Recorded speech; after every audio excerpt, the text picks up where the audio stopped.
Para nossa análise de hoje, mergulhamos no estudo de caso de Hugo dos Hábitos e na sabedoria do mestre escolhido para guiar essa jornada, o imperador romano Marco Aurélio. A cena descrita no início, olha, acho que é familiar para muita gente.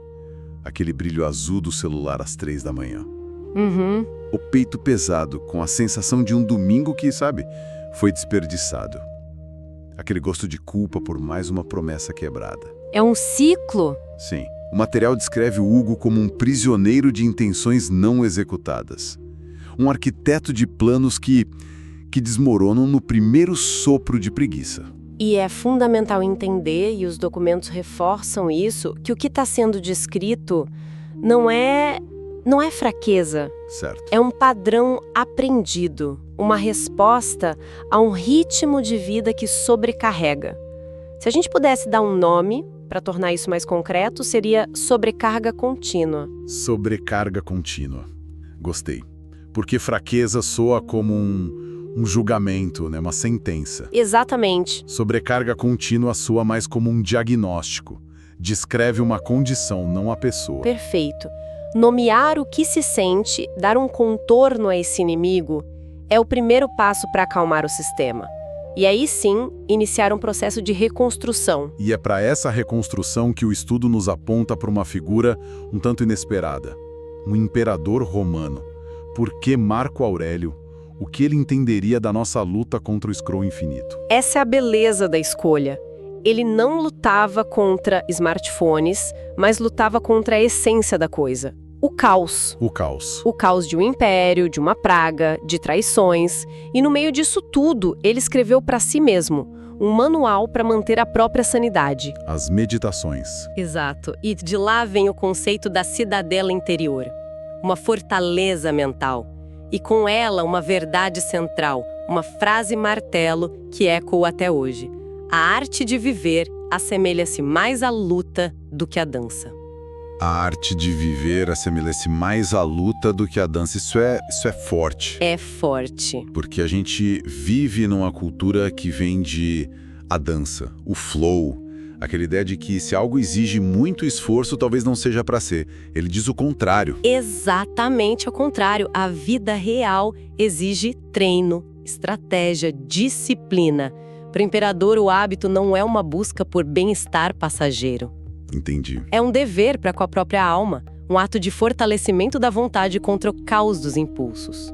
Isso faz sentido para quem nos ouve ou parece algo distante da sua realidade. Gostaríamos de saber se esse peso já foi sentido. Deixe um comentário que queremos entender essa percepção. É isso. Ok, então, a filosofia está clara. Não é uma dança, é uma luta. Como a gente transforma isso em ação? Como começa o treino? É aqui que a análise fica muito prática. A proposta é que a disciplina é o oxigênio da liberdade. E o plano se resume a 3 passos práticos. Só 3. Certo. Vamos lá. Qual é o primeiro? A primeira ação no campo de batalha. O primeiro passo é chamado de a levantada de mármore.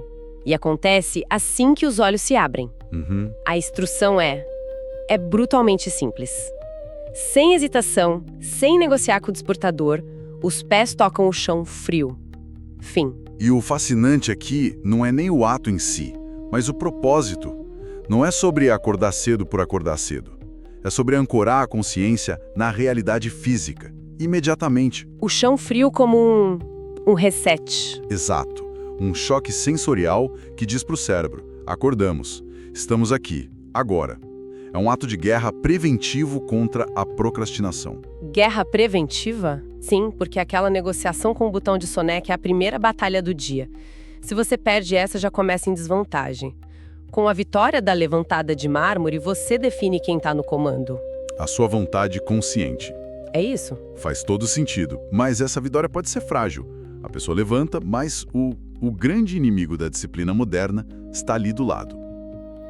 O que me leva ao segundo passo. Exatamente. Que é chamado de o corte cirúrgico. E é tão direto quanto o nome. A instrução é: o smartphone é banido do quarto. Cirurgicamente removido. O dormitório volta a ser um templo de silêncio e recuperação, não um centro de comando de estímulos e ansiedade. Isso toca num ponto crucial que o material levanta: a força de vontade. Sim, que não é infinita. A gente tem essa ideia de que disciplina é só ter mais força de vontade.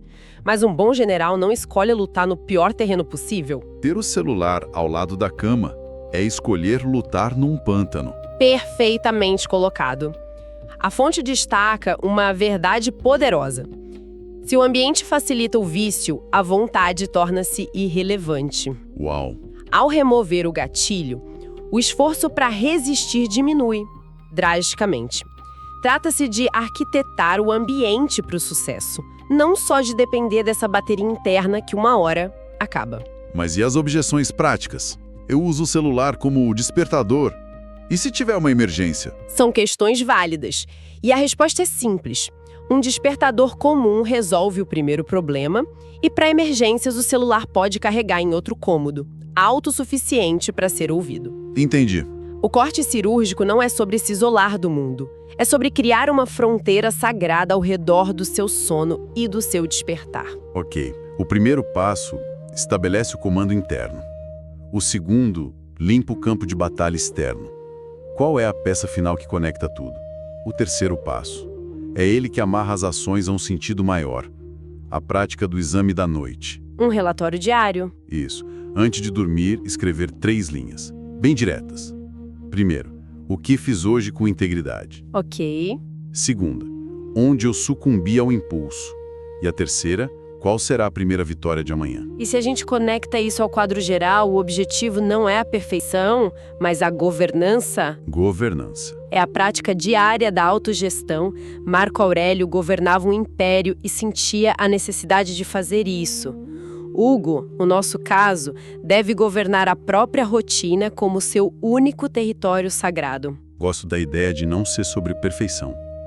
Porque a segunda pergunta, onde eu sucumbi, poderia virar um chicote, né? Gerar mais culpa. Exato, mas a intenção é o oposto. Não é um chicote, é uma bússola. A resposta não é para gerar culpa, é para gerar dados. Dados. Eu sucumbi porque estava entediado? Ótimo, isso não é um fracasso, é informação valiosa. Amanhã, a estratégia pode ser outra para lidar com o tédio.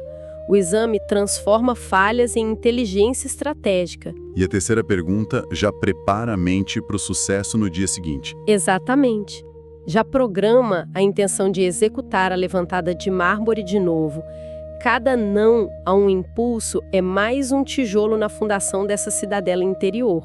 Então, o hábito saudável nasce da repetição, austera, como o material diz, de pequenos atos de coragem. É isso, a coragem de pôr os pés no chão, de deixar o celular longe, de se olhar com honestidade por 1 minuto. O plano, então, ele não promete mudar a vida da noite para o dia. A proposta é mais poderosa por ser realista. Ela muda o dia e a vida é a soma dos dias. Não é preciso vencer o mês, só é preciso cuidar de hoje. E é crucial que esse processo não se torne mais um fardo. A mudança exige comprometimento, claro, mas a consistência é muito mais importante que a intensidade. Começar pequeno. Muito melhor aplicar um passo de forma constante do que tentar fazer tudo de uma vez e desistir. Que o início seja leve, mesmo que o caminho seja desafiador. Se essa análise trouxe alguma clareza, comente qual dos 3 passos vai experimentar primeiro. Teste essas estratégias, aos poucos, com consistência. E se sentiu valor nesta conversa, considere se inscrever para não perder nossas próximas análises. Para encerrar, fica a reflexão que o estudo de caso propõe no final. Qual é? Se não é possível governar o que se faz nos primeiros 10 minutos do dia, quem é o verdadeiro imperador da sua vida? Você ou seus impulsos biológicos?